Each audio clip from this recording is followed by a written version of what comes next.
गांव के पास एक पुरानी किले जैसी हवेली थी, जिसे लोग शापित महल कहते थे। वर्षों से कोई उस हवेली के अंदर नहीं गया था। कहते थे कि जो भी वहां गया कभी लौटकर नहीं आया। हवेली के चारों ओर अजीब सी सिहरन रहती थी और शाम ढलते ही वहां से चीखों की आवाजें आती थी। लोग कहते थे कि वो हवेली काले जादू और आत्माओं का बसेरा है। रवि नाम का एक युवक जो विज्ञान में विश्वास करता था, इन कहानियों को बेवकूफी मानता था। वो अपने दोस्तों के साथ शर्त लगाकर उस हवेली में रात बिताने चला गया। उसके साथ उसके 3 दोस्त अंश, सीमा और नीरज भी थे। वे सब साथ में एक टॉर्च और कैमरा लेकर रवाना हुए। रात का समय था। हवेली के पास पहुंचते ही उन्हें ठंडक महसूस हुई, जबकि मौसम गर्मी का था। हवेली का बड़ा सा दरवाजा जंग लगा हुआ था। जब रवि ने दरवाजा खोला तो एक भयानक चरमराने की आवाज हुई। अंदर घुसते ही चारों को अजीब सी दुर्गंध महसूस हुई। दीवारों पर अजीब चित्र बने हुए थे जो किसी काले जादू के प्रतीक लग रहे थे। सीढ़ियों से ऊपर जाते समय सीमा को लगा कि कोई उसके पीछे खड़ा है। उसने पलटकर देखा, लेकिन वहां कोई नहीं था। जैसे ही वे ऊपर पहुंचे, उन्हें एक बड़ा हॉल दिखा जिसमें पुराने जमाने की कुर्सियां और मेजें जर्जर हालत में थी। दीवारों पर खून जैसे निशान थे। तभी अचानक एक दरवाजा अपने आप खुला। चारों ने डरते हुए उस कमरे के अंदर झांका। कमरे के बीचों बीच एक बुरी तरह जली हुई कुर्सी रखी थी। दीवारों पर किसी अनजान भाषा में लिखा हुआ था। नीरज ने दीवार के करीब जाकर लिखा पढ़ने की कोशिश की। तभी उसकी आंखों के सामने अंधेरा छा गया और वो बेहोश हो गया। बाकी तीनों ने उसे उठाया और बाहर लाने की कोशिश की, लेकिन तभी कमरे के दरवाजे खुद ब खुद बंद हो गए। दरवाजे के बाहर एक डरावनी आवाज गूंजने लगी, तुमने मेरी जगह को अपवित्र किया है, अब कोई नहीं बचेगा। आवाज इतनी भयानक थी कि तीनों के रोंगटे खड़े हो गए। उन्होंने दरवाजा खोलने की कोशिश की, लेकिन वो हिल भी नहीं रहा था। तभी रवि को महसूस हुआ कि कमरे की जली हुई कुर्सी हिल रही है। उस पर धीरे धीरे एक परछाई बन रही थी। वो परछाई एक भयानक और झुलसी हुई औरत की आकृति में बदल गई। वो औरत चीख कर बोली, मैं यहां की रखवाली करती हूं। जिसने भी मेरी शांति भंग की वो जिंदा नहीं रह सकता। उसकी आंखों से आग निकल रही थी। रवि ने हिम्मत जुटाकर उससे पूछा, तुम कौन हो और ये सब क्यों कर रही हो? औरत ने भयानक हंसी के साथ कहा, मैं इस हवेली की रानी थी। मुझे मेरे ही परिवार ने जिंदा जला दिया था। मेरी आत्मा को यहां कैद कर दिया गया है। मैं अब इस हवेली में आने वाले हर इंसान से बदला लेती हूं।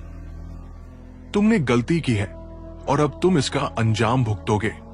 अचानक कमरे की दीवारें खून से लाल होने लगी और फर्श पर अजीब सी आकृतियां बनने लगी। नीरज अब भी बेहोश था और सीमा और अंश जोर जोर से दरवाजा पीटने लगे। तभी हवेली की छत से एक बड़ा सा झूमर गिरा जो बाल बाल रवि के पास से बचा।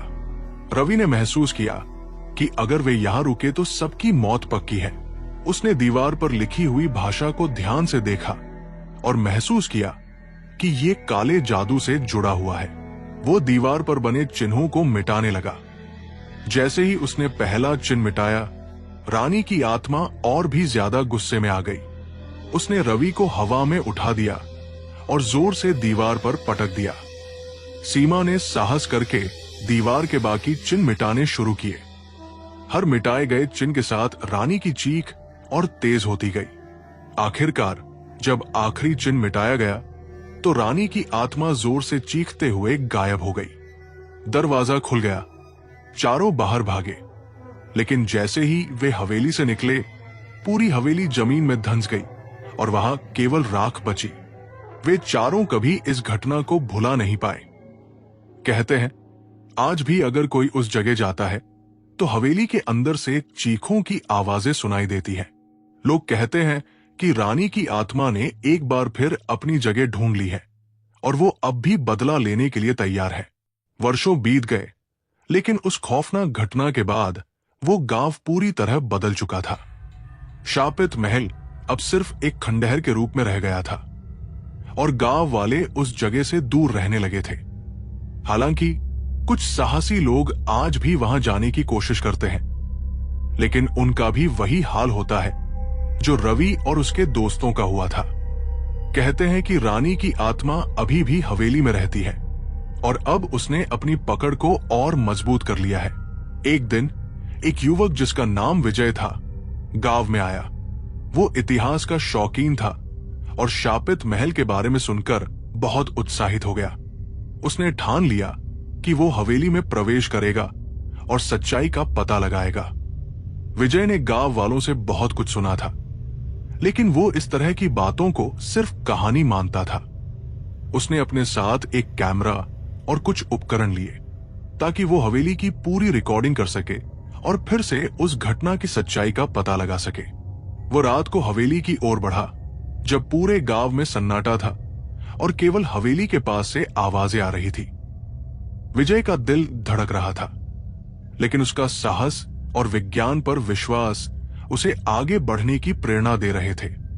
हवेली के पास पहुंचते ही उसे वही ठंडक महसूस हुई जो रवि और उसके दोस्तों ने महसूस की थी। हवेली का दरवाजा जैसा कि हमेशा था, जंग लगा हुआ था और भारी था।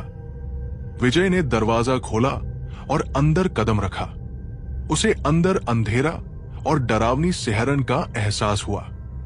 अचानक उसने देखा कि उसी कमरे में जहां पहले रवि और उसके दोस्तों ने उस आत्मा का सामना किया था, एक हल्की सी रोशनी सी झिलमिलाती दिखी।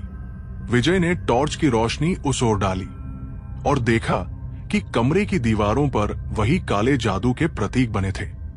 विजय की आंखों के सामने वही बुरी तरह जलती हुई कुर्सी थी और वो जान गया कि कुछ तो गलत है। जैसे ही विजय ने उस कमरे के अंदर कदम रखा, एक खौफनाक आवाज गूंजी, तुमने मेरी शांति को फिर से भंग किया है। विजय ने डर के बावजूद हिम्मत जुटाकर पूछा, तुम कौन हो और क्यों लोगों को मारती हो? रानी की आत्मा फिर से सामने आई और उसकी झुलसी हुई आंखों से आग निकलने लगी। तुम भी मेरे साथ वही सजा भुगतोगे जो मेरे परिवार ने मुझे दी थी, उसने भयानक तरीके से कहा। लेकिन विजय को अब डर नहीं लग रहा था, क्योंकि उसने समझ लिया था कि रानी की आत्मा को खत्म करने के लिए वही तरीका अपनाना पड़ेगा जैसा रवि और उसके दोस्तों ने किया था।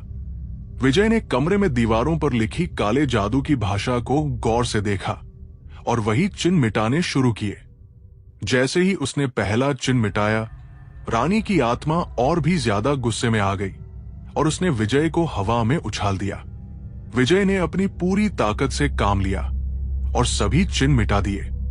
जैसे ही आखिरी चिन्ह मिटा, रानी की चीख सुनाई दी और वो भयंकर रूप से गायब हो गई।